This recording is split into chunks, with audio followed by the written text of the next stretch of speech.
Selamat pagi saudara-saudariku sekalian. Apa kabar pagi hari ini? Kabar baik. Puji Tuhan.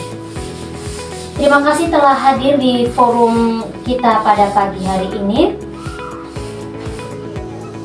Kita akan memulai forum kita terlebih dahulu dengan perkenalan diri saudara-saudari saya.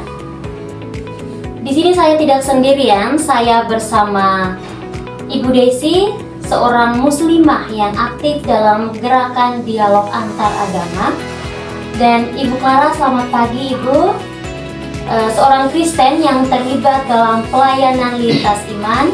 Dan Pak David, selamat pagi, seorang Yahudi yang mendedikasikan hidupnya untuk membangun harmoni komunitas.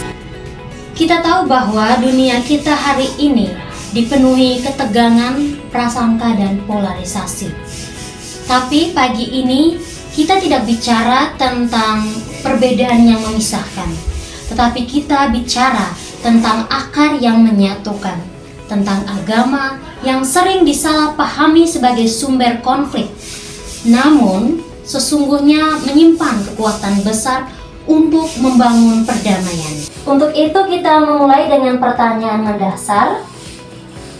Menurut saudara-saudariku, apakah agama di tengah dunia yang penuh konflik ini masih relevan sebagai jalan menuju perdamaian? Kita mulai dengan Ibu Desi terlebih dahulu. Terima kasih Ibu Moderator. Dalam Islam, perdamaian bukan sekedar nilai, tapi inti dari ajaran. Kata Islam berasal dari salam yang berarti damai. Nabi Muhammad SAW menekankan dialog dan toleransi, bahkan dengan mereka yang berbeda keyakinan.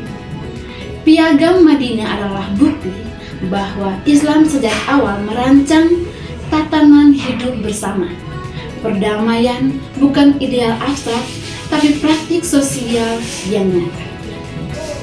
Saya sepakat dengan Ibu Desi bahwa dalam ajaran Yesus, cinta kasih adalah pusat segalanya. Kasihilah sesamamu manusia seperti dirimu sendiri. Ini bukan hanya ajaran, tapi panggilan hidup. Ketika kita saling mengasihi, kita menciptakan ruang bagi perdamaian untuk tumbuh. Gereja punya tradisi panjang dalam rekonsiliasi dan pelayanan lintas batas.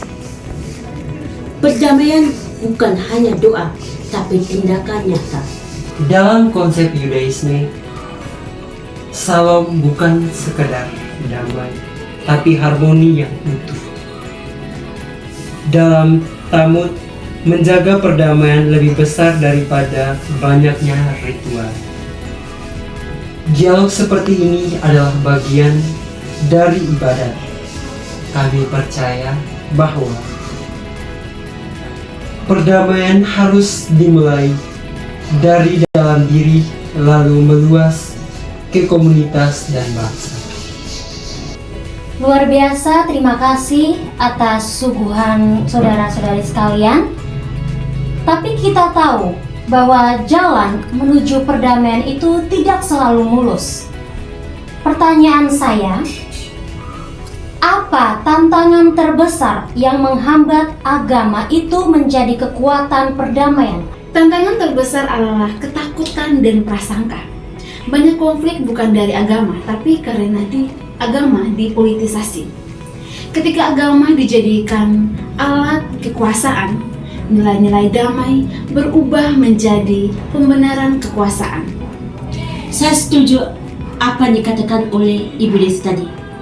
Terkadang media itu menjadi memperkuat stereotip. Itulah mengapa pertemuan seperti ini penting. Dengan berbicara langsung, kita bisa menghancurkan tembok yang dibangun oleh kesalahpahaman. Pendidikan lintas iman sangat penting agar generasi muda tidak mewarisi ketakutan yang tidak perlu.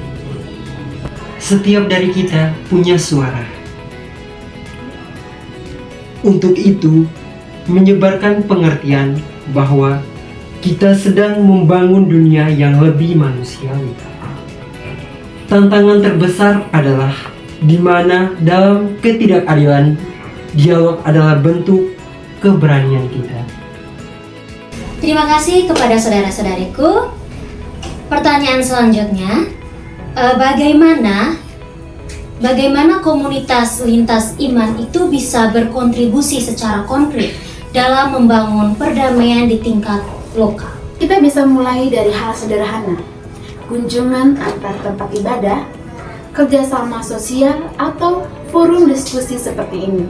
Ketika kita hadir di ruangan yang sama, kita belajar bahwa perbedaan bukanlah ancaman. Seperti apa yang dikatakan oleh Ibu Desi, saya juga pernah terlibat dalam program lintas iman yang membagikan bantuan ke warga yang terdampak bencana. Di sana kami tidak hanya bicara tentang doktrin atau dokumen gereja, tapi kami bicara tentang kemanusiaan. Itu pengalaman yang sangat menguatkan. Di komunitas saya, kami mengadakan perayaan bersama untuk hari besar agama lain. Bukan untuk merayakan secara teologis, tapi untuk menunjukkan rasa hormat. Itu menciptakan rasa saling memiliki. Terima kasih kepada saudara-saudariku yang telah hadir di sini, yang telah membagikan pengalaman suguhan yang luar biasa untuk kita semua pada pagi hari ini. Kita belajar bahwa salam, kasih, dan shalom bukan sekedar kata, tetapi nilai-nilai hidup yang bisa menyatukan umat manusia. Tantangan seperti prasangka, politisasi agama, dan stereotip memang nyata. Tetapi, dialog seperti ini membuktikan bahwa kita hadir dengan hati yang terbuka.